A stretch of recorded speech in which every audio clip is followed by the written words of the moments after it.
How we doing? Great. I'm excited today. Well, for a couple reasons. Tight red zone. We're in the red zone, scored touchdowns, which they've done an unbelievable job here scoring touchdowns. Top 5 in the league every year. But also just, this is our 7th day of install. So, we've put a lot on the guys here, and they've done an exceptional job. I mean, you do an install every day, that's a lot. You know what I mean? So, but I think it's going really well, and I'm really excited. I'm also excited, John Gruden's going to be here today, and he's been a big influence, mentor in my life. He's the one that got me started, and he's influenced a lot of other coaches too. So I'm excited for him to be here the next couple of days. So that being said, any questions? I'll start with that. I had that written down. I actually just asked about John and just the influence he's done, both coaching philosophy and getting you a start, I guess. Yeah, he gave me my first start. As a coach. Al Davis is the one that first hired me. But John, when I got cut as a rookie in the Raiders, I went to Green Bay, for about 3 months. And John was the receiver coach there. So that's how I got to know him. And then they cut me and I went back to the Raiders. And then the following year, so when 5 years later, when John gets hired at the Raiders, I was actually working in personnel. So he asked me to come over. Hey, do you want to come over on the coaching side? So, me and David Shaw, we shared office together, and that's kind of how it started, man.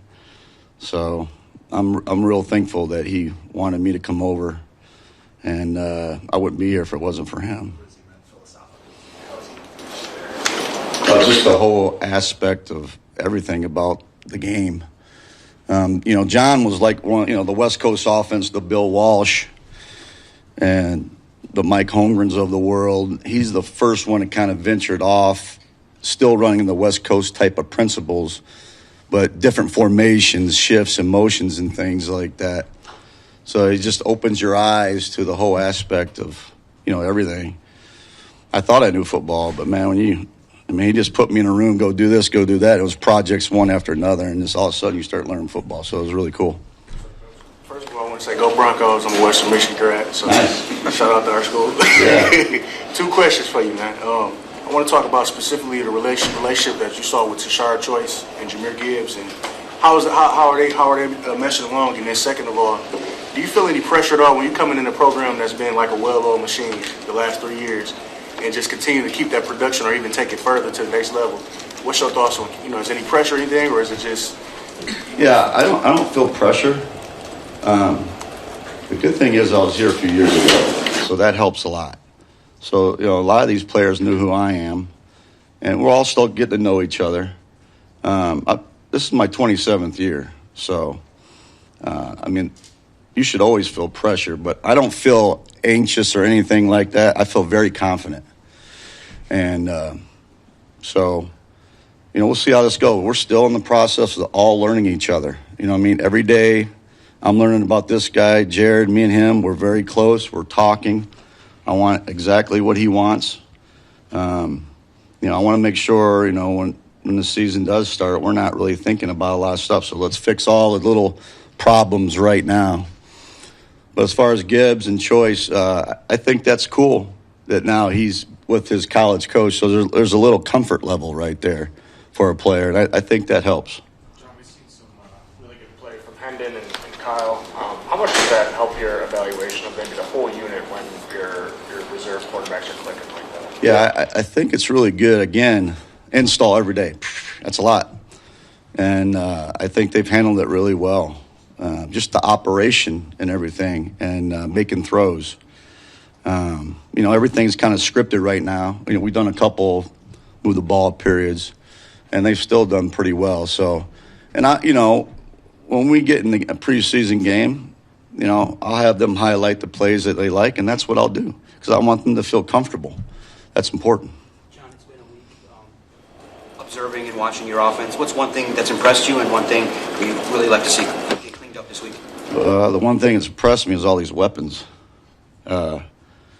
Man, I'm just trying to get the guy's balls as much as I can. But I just think the overall, the grit, their attitude, because it's been hard mentally. I want to see where they're at, and they've responded. We got a smart, tough football team. That's the way this thing is built, and I'm real happy with where we're at right now. So. What have you seen from the offensive line, and how are you kind of gauging the progress there, particularly in the middle? And we've been on pads for a few days now, so that's the real true reading of how we're going to be. I do like where we're at right now. I think Ratledge has done a good job. I mean, we had him at center first, and now we moved him to guard. Glasso is at the center now. I think that's more natural for him, because that center and quarterback, that needs to be right. The quarterback's got to feel right there, So, but I do like the way it's going right now. And, it's still early. The more we do it, the better we're going to get. We see you put David and Jameer on the field together a little bit here and there. Just what do you like about those two on the field together? What challenges does that pose to a defense? Well, go ask a defensive coordinator where you got your 5 best players on the field. So we can throw it, we can run it, we can do whatever we want. So I'm all about making the defense uneasy. And then maybe I might get an automatic defensive front coverage or a blitz or something like that. So I'm always looking to put our best players on the field at all times. So I come from the school of multiple packages of personnel groupings, in and out of the huddle, trying to keep the defense, uneasy. That's the school I come from. So it's fun. All the coaches were trying to create different things to get these guys open or run the ball. So it's going to be a cool thing. One of those weapons is J-Mo. He said that you're letting him run more routes than he has in the past. Yeah. I guess, what did you see or have you seen in his game that compelled you to make that decision? Well, you've seen the skill set. He's very explosive. And this is year, 3 or 4? He's gotten better every year. He's matured. It's tough for a young receiver to come in this league because they don't run a lot of different routes in college. And now he's progressed through, and I want to take that skill set and now isolate him. And I think he's been phenomenal. Again, we're still scripting. We're giving the young guys more reps to get them prepared for the preseason. But I'm very excited where he's at right now. He's going to help us win some big games, obviously. I'd like to build on the concept of that a little bit. When we talked to you in the spring at the Combine, you talked about just your love of game planning and really diving into the film to pick apart weaknesses of opponents. How does that compare to this time of year where you're diving into the film of your own guys and trying to maybe unlock something or find the best positions to put them in? Yeah, so I really didn't go on vacation this year until like the last 10 days. I was just in here looking at what we did in OTAs and things like that and looking at our defense, and I basically game planned our defense. I want to put this guy here. I want to put that guy there.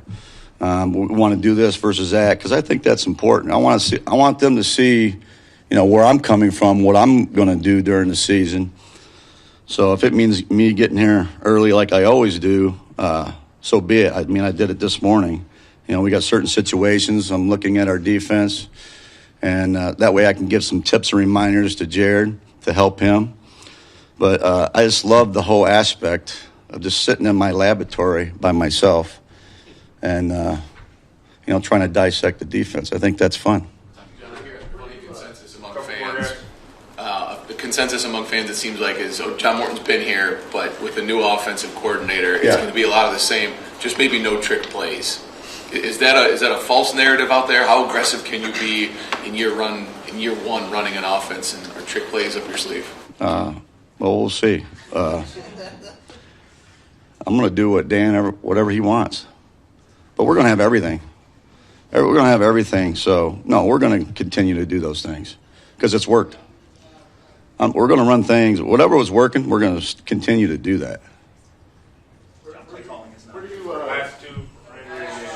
Where do you see the vertical passing game going? I mean, how much do you see that being? You're going to watch them practice? Where you can improve? Yeah. Yeah. Again, I'm isolating guys. I want to give them the chance, so I'm taking more shots. Plus, I want to see who can do it, and then make the corrections, whether it's a technique error or something like that. I'm all about that because we have the guys that can do it. So if you got them, utilize them. Going back to the Jameer and David Ruben, I mean, how much is that? Again, the 20 personnel packages could be somewhat similar to what the 12 personnel was maybe 14, 15 years ago. Say your question again. I mean, the 20 personnel packages, I mean, how much can it be kind of the equivalent where, like what the Patriots were doing, 14, 15 years ago with the two tight ends? Yeah. In the sense that Again, running and passing there. Again, when I'm in Pony 21, okay, what are they doing to that? So I need to know what they're doing, and then that's based on what the plays we're going to do in that package. So, it's different. But 12 personnel is different. Can I get a base defense, or am I going to go nickel? Most teams are going to go nickel with us because of our tight end. And most teams do go nickel anyway. So if you got a base defense, that's a different story. So same thing, 12 personnel or Pony 21. If they're in a base defense, okay, then we can do a lot of things. So it's based on that, what the defense is doing.